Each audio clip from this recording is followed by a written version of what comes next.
Udah, Prof. Udah di-record, Prof. Udah bisa di-record. Oh, udah. Udah Udah, recording. Teknisnya itu gimana itu? Dia cukup di apa ya? Di klik gitu aja. Ya, di bawah diklik aja record udah bisa nge-record. Oh, gitu ya. Begitu juga saya misalnya sebagai host tekan record itu terus langsung itu. Iya, kalau host otomatis bisa nge-record. Oh, gitu ya. Coba ya, saya mau evaluasi dulu, mau lihat perkembangan bagaimana teknik-teknik itu kalau seandainya merekod apa yang dari apa. Kemudian ini bahan saya mau kirim ke kamu untuk nanti mana tahu perlu ditampilkan atau perlu diapakan atau tak usah ditampilkan kayak bacakan atau gimana ya? Saya juga di apa? Ditampilkan share screen. Dari sini bisa. Tapi saya nggak biasa. Kirim ke Pak Jeff aja, Prof. Ya, Pak Jeff yang apa, Prof? Yang nampilkan slide-nya, Prof. Oke, saya pikir ya mana ya? Atau enggak usah dulu lah ya. Ya, biarlah saya sampaikan aja dulu. Nanti untuk perkembangan berikutnya, teknik berikutnya kita akan lebih lengkapin lagi. Jadi, baiklah saudara-saudara sekalian, salam sehat pertama sekali saya sampaikan kepada Anda, para mahasiswa saya di program magister ya ilmu ekonomi. Udah betul itu ya? Iya, Prof. Ekonomi di Universitas Sumatera Utara. Hari ini kita coba melawat ke paradigma baru peran pemerintah dalam membangun sektor publik, pengalaman berbagai negara di dunia. Pembangunan ekonomi itu tidak dapat dipisahkan dari perkembangan berbagai faktor sosial lainnya, seperti perubahan peraturan perundang-undangan yang mendasari kelembagaan secara formal, kemudian perilaku masyarakat yang mempengaruhi berbagai aturan informal, maupun tekanan politik dari dalam dan dari luar negeri. Pengalaman negara maju dan berkembang itu menunjukkan bahwa interaksi antar pemerintah, swasta, dan masyarakat madani, civil society, sangat berpengaruh dalam mendorong kemajuan suatu bangsa. Negara-negara berkembang yang baru saja merdeka sejak sekitar tahun 1950-an berusaha menarik pelajaran dari pengalaman negara maju. Telah mengembangkan pola yang berbeda-beda dalam membangun negara mereka masing-masing. Perbedaan tersebut terutama dalam memetakan peran pemerintah dalam mengelola sektor publik.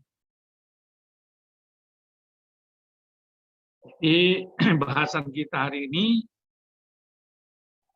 intisarinya pengalaman berbagai negara maju dan berkembang dalam membangun sektor publik dan bagaimana Indonesia dapat menarik pelajaran dari berbagai pengalaman tersebut.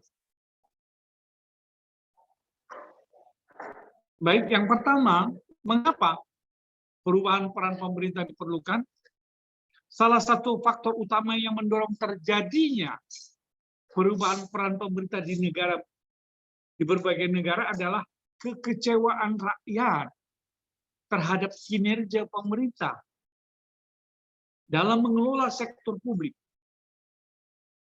Hal ini dipicu terutama oleh tekanan resesi yang terjadi akibat yang terakhir tahun 1970-an. Jadi resesi yang terjadi di akhir tahun 70-an dan awal tahun 80-an.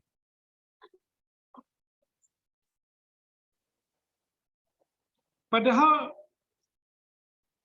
pemerintah itu merupakan organisasi penting yang dapat menentukan maju tidaknya suatu negara. Pemerintah yang bersih dan adil merupakan dambaan rakyat untuk dapat meningkatkan kualitas hidup di negara tersebut. Dan sebaliknya, pemerintah yang represif dan korup merupakan bencana bagi rakyatnya. Isu kegagalan pemerintah mengemuka, yaitu pemerintah gagal menghasilkan kinerja yang baik dalam berbagai kegiatan jasa pemerintah yang selama ini dianggap wajar. Begitu ya, ada kekecewaan rakyat terhadap pemerintahnya. Mereka kecewa, dianggap pemerintah itu gagal. Gebrakan Margaret Thatcher di Inggris ketika menjadi Perdana Menteri Inggris pada tahun 80-an untuk mengatasi lambannya birokrasi pemerintah telah mendorong pengembangan pendekatan manajemen publik baru, New Public Management, yang pada dasarnya adalah perubahan radikal terhadap peran pemerintah untuk meningkatkan akuntabilitas terhadap masyarakat.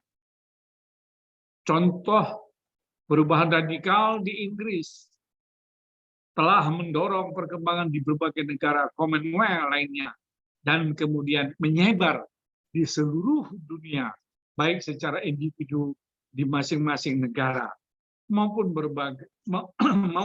melalui berbagai lembaga internasional seperti Komisi Eropa, PBB, dan Bank Dunia. Mengikuti jejak Inggris, pada tahun 1990-an, negara Amerika Serikat melalui inisiatif Reinventing Government, yang kan masih baru ya, tahun 90-an, melalui inisiatif Reinventing Government, telah membangun inspirasi berbagai negara lainnya untuk mentransformasi peran pemerintah.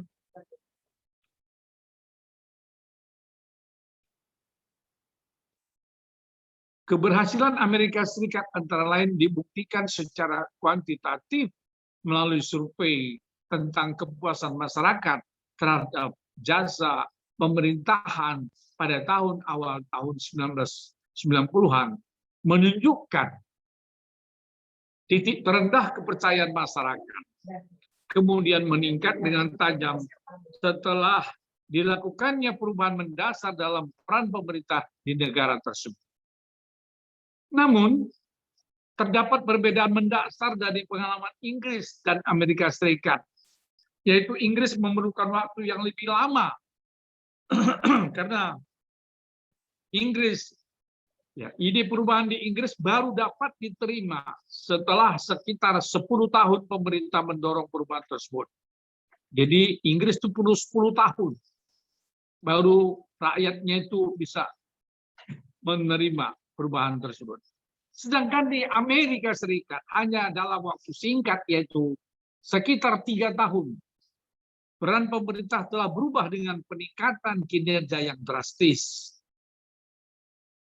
Hal tersebut terjadi karena adanya perbedaan mendasar perilaku masyarakat di kedua negara dalam mempengaruhi kecepatan perubahan kelembagaan pemerintah.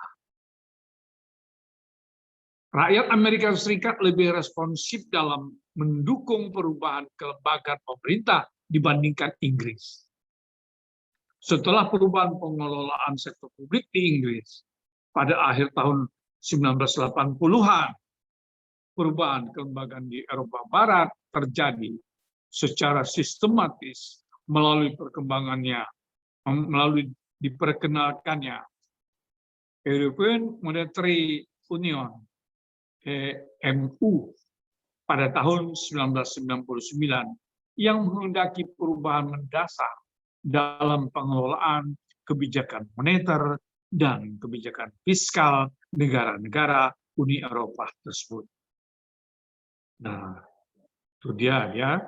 Jadi di Inggris sudah dimulai sejak 1999. Yang kedua, termasuk bagian yang kedua, apa saja perubahan peran yang terjadi di berbagai negara maju maupun berkembang? Peran pemerintah telah berubah dengan sangat cepat sejak akhir tahun 1980-an. Reformasi peran pemerintah dalam sektor publik terutama digambarkan dalam 3 hal, yaitu pertama, praktek manajemen di sektor publik. Kedua, perubahan peran pemerintah dalam mengelola pasar. Dan yang ketiga, penerapan prinsip demokrasi dalam masyarakat. Seperti mana yang dikemukakan oleh Lanscott 1994.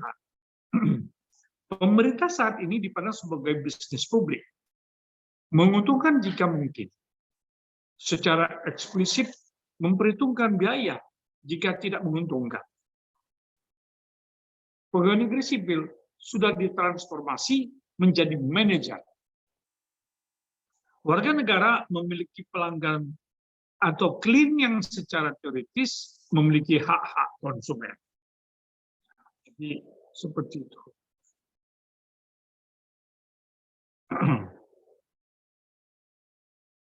Warga negara itu menjadi konsumen. Pemisahan antara sektor swasta dan sektor publik dapat digambarkan melalui pertanyaan yang menggambarkan 6 permasalahan. Pertama, permasalahan kebebasan individu. Apakah tempat yang sesuai bagi kewenangan pemerintah dalam masyarakat? Berapa besar peran swasta yang disarankan? Itu pertanyaan pertama. Masalah kebebasan individu. Pertanyaannya, apakah tempat yang sesuai bagi kewenangan pemerintah dalam masyarakat? Dan ditanyakan berapa besar peran swasta yang disarankan. Jadi ada pertimbangan pembatasan, ya, kuota, pembatasan peran pemerintah, dan berapa persen, berapa kontribusi peran swasta yang disarankan. Yang kedua, permasalahan alokasi. Kalau tadi pertama kebebasan individu, yang kedua permasalahan alokasi. Pertanyaannya, seberapa besar proporsi sumber daya masyarakat yang diserahkan kepada pilihan pemerintah sebagai konsumsi dan investasi publik? Dan seberapa yang seharusnya diserahkan kepada pilihan swasta? Nah, jadi ada pembagian antara pemerintah dan swasta untuk alokasi dan investasi publik. Pertanyaan ketiga, permasalahan distribusi. Pertanyaannya adalah seberapa besar anggaran pemerintah seharusnya? Atau berapa besar pendapatan swasta seharusnya dihasilkan tanpa pengaruh pemerintah dalam bentuk transfer? Ya, jadi hari ini kan kita sering tanya itu, seberapa besar anggaran pemerintah yang dikeluarkan untuk pandemik misalnya, ya, untuk membangun jalan tol, untuk ya kebijakan publik lainnya, nah, begitu ya. Atau berapa besar pendapatan swasta seharusnya dihasilkan tanpa pengaruh pemerintah dalam bentuk transfer. Jadi begitu-begitu ada apa namanya, ada kontrol, ya, ada kontrol, ada paket-paket, batasan-batasan yang dibuat antara swasta dan publik. Yang keempat, permasalahan produksi. Ya, masalah produksi. Pertanyaannya adalah berapa banyak barang dan jasa disediakan oleh pemerintah yang juga harus diproduksi oleh pemerintah. Ya, tentunya oleh swasta, ya. Berapa banyak barang dan jasa disediakan oleh pemerintah.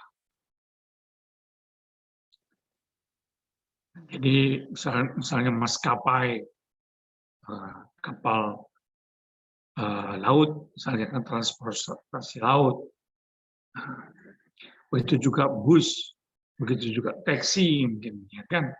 Atau apalagi ya, perkebunan misalnya. Nah, perlu diatur seperti itu. Nah, yang kelima, permasalahan kepemilikan. Pertanyaannya, berapa banyak alat ataupun cara produksi harus dimiliki oleh pemerintah? Nah, jadi jangan semua-semuanya pemerintah aja. Kalau semua-semuanya pemerintah itu negaranya negara apa itu? Sosialis, ya. Semua-semuanya pemerintah. Semua-semuanya pemerintah, tidak ada lagi swasta. Jadi harus ada keseimbangan. Nah, equilibrium inilah perlu dicapai untuk dapat meningkatkan kesejahteraan. Dengan demikian akan ada dinamika ekonomi yang berjalan di negara tersebut.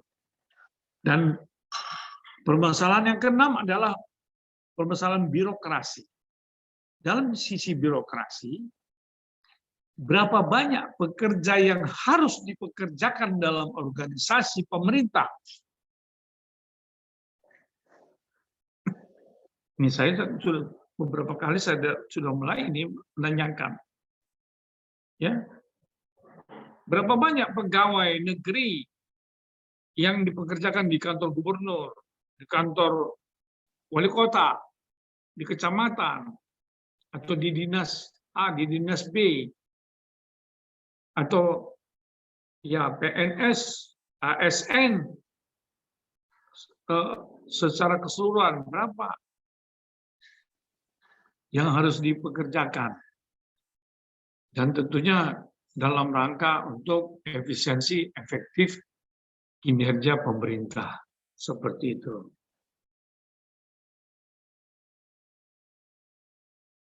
Kita masuk yang ketiga, bagaimana perubahan tersebut dilakukan. Untuk memahami proses reformasi sektor publik di suatu negara, akan sangat penting untuk menelaah secara luas permasalahan kebijakan dengan memasukkan analisis kelembagaan, institutional policy analysis, sehingga memungkinkan suatu kebijakan dapat diterapkan dengan baik. Sistem kebijakan domestik dan faktor pendorong perubahan dalam analisis kelembagaan yang mempengaruhi terjadinya perubahan pada kebijakan sektor publik itu termuat di dalam, ada gambar di sini, ya, gambar 1. Nah, dijelaskan bahwa berbagai model kebijakan kesejahteraan itu akan mempengaruhi pelaksanaan suatu kebijaksanaan. Kesejahteraan akan mempengaruhi pelaksanaan suatu kebijakan dan hasil dari pelaksanaan kebijakan tersebut. Dalam literatur model kesejahteraan berbagai negara Eropa, terdapat 4 model negara kesejahteraan, yaitu pertama, Skandinavia, kedua, Anglo-Saxon, yang ketiga, kontinental, dan yang keempat, Eropa Selatan. Perbedaan utama terletak pada regulasi ketenagakerjaan. Struktur yang kaku versus fleksibel. Dan regulasi social security ataupun risk coverage dan eligibility. Struktur benefit, mekanisme pendanaan, dan pengaturan organisasi. Di negara-negara Skandinavia yang menganut kesejahteraan model sosial demokrasi seperti Swedia, Denmark, dan Irlandia, mereka memiliki misi jangka panjang untuk mencapai full employment. Tersedianya proteksi pendapatan, tingkat upah yang memadai, dan kesejahteraan gender. Peran pemerintah sebagai penyedia jasa publik sangat luas, yaitu adalah hak warga negara untuk memperoleh perlindungan sosial dengan menyeluruh, serta berbagai proteksi bagi warga negara lanjut usia, sakit, dan menganggur. Sedangkan negara Anglo-Saxon, mereka lebih mengutamakan proteksi kepada kemiskinan, namun dengan penekanan yang kuat pada tanggung jawab individu.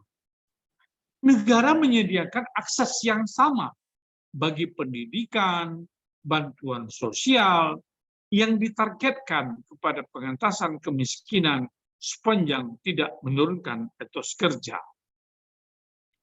Model kontinental seperti Prancis, Jerman, Austria, Belgia, Belanda, dan Luxembourg sangat berbeda dengan negara Skandinavia maupun Anglo-Saxon. Sesuai dengan nilai demokratis Kristen, negara membantu untuk mempertahankan nilai keluarga secara tradisional dan perbedaan status pekerjaan.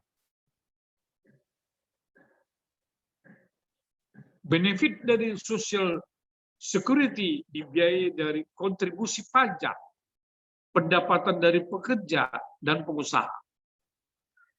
Program social security terutama untuk mendukung pendapatan dan ditargetkan bagi pencari nafkah. Berbeda dengan negara Skandinavia, program jasa sosial profesional sangat terbatas. Pemeliharaan bagi anak-anak mereka yang sakit dan berusia lanjut berasal dari jasa perempuan yang tidak dibayar dalam keluarga tersebut, yaitu nenek-nenek, ibu-ibu, dan anak perempuan. Pada model negara Eropa Selatan seperti Yunani, Italia, Portugis, dan Spanyol merupakan gabungan model dasar kontinental yang diperbaharui dengan sistem kesehatan nasional. Itu diselenggarakan sejak tahun 1975 dan 1985. Kelembagaan politik domestik sangat mempengaruhi terjadinya perubahan kebijakan publik karena berbagai perubahan haruslah mendapat dukungan politik domestik. Oleh karena itu, proses pengambilan keputusan dalam suatu negara merupakan kendala yang sangat mempengaruhi keberhasilan pelaksanaan kebijakan tersebut. Kekuatan politik yang tegas, seperti pada model negara Inggris, model Westminster, di mana pemerintah berasal dari satu partai, akan memiliki mandat yang kuat untuk melakukan reformasi secara radikal dan menyeluruh. Nah, itu dia ya. Itu pula dia kelebihannya.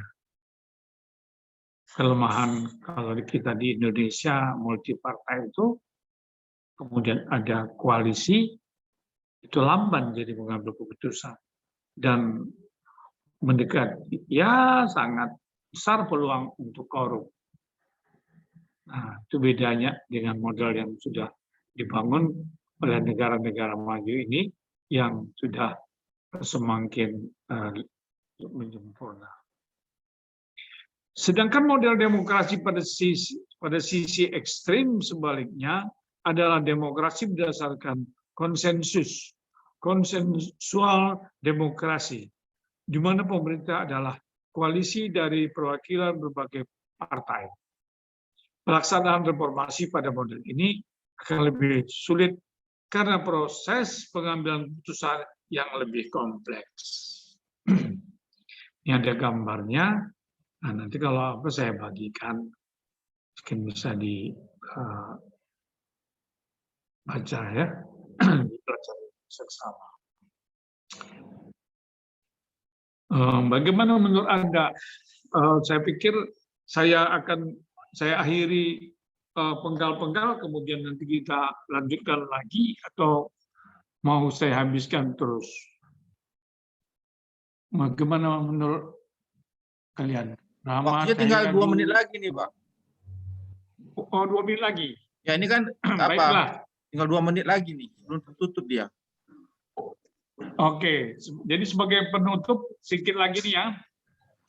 Pergeseran paradigma dari model birokrasi tipe lama Weberian menjadi new public management memiliki karakteristik sebagai berikut. Pertama, fokus lebih kepada hasil dan peningkatan nilai uang, value for money. Kedua, pendelegasian kewenangan dan penajaman fleksibilitas. Ketiga, memperkuat akuntabilitas dan kontrol. Keempat, orientasi terhadap penggunaan dan jasa. Kelima, memperkuat kapasitas untuk pengembangan strategi dan kebijakan. Selanjutnya, memperkenalkan kompetisi dan elemen pasar lainnya, serta mengubah hubungan dengan berbagai tingkat pemerintahan. Reformasi sektor publik dapat dikelompokkan menjadi 5 kategori. Pertama, reformasi administrasi, pajak, privatisasi, anggaran, dan desentralisasi, devolusi, dan akuntabilitas. Itulah yang bisa saya sampaikan pada kesempatan ini. Pengalaman berbagai negara akan kita lanjutkan dalam termen berikutnya. Sampai di sini saya akhiri. Selamat siang. Menjual-jual Horas. Selamat siang, Prof. Siang, Pas Prof. waktunya ya. Horas, Prof. 1 menit lagi Waktunya sisa, Pak. habis. Ya, Prof. Waktunya 1 menit lagi, Bro. Ya. 1 menit lagi sisanya. Ya, si hello lah kita ya kan. Ini malam minggu, jangan tegang kali kan. Jadi nanti kita masuk jam-jam berapa lagi lah ya. Kan ada 3 sesi lagi ya. 3 penggal lagi atau 2 penggal lagi ya kita ya. Biar kita terus selesaikan. Dan kita nanti ujian tidak pada hari Sabtu, karena hari Sabtu kan sudah habis ya waktunya kan. Ya. Coba kalian kita rugikan nanti ujiannya. Atau saya kasihkan apa namanya take home ya. Baik, Prof. Oke, nanti saya umumkan kapan lagi kita ini ya masuknya. Terima kasih, selamat siang. Selamat Selamat siang, siang, Prof. Prof. Terima kasih, Prof. Siang, Prof. Siang, Prof.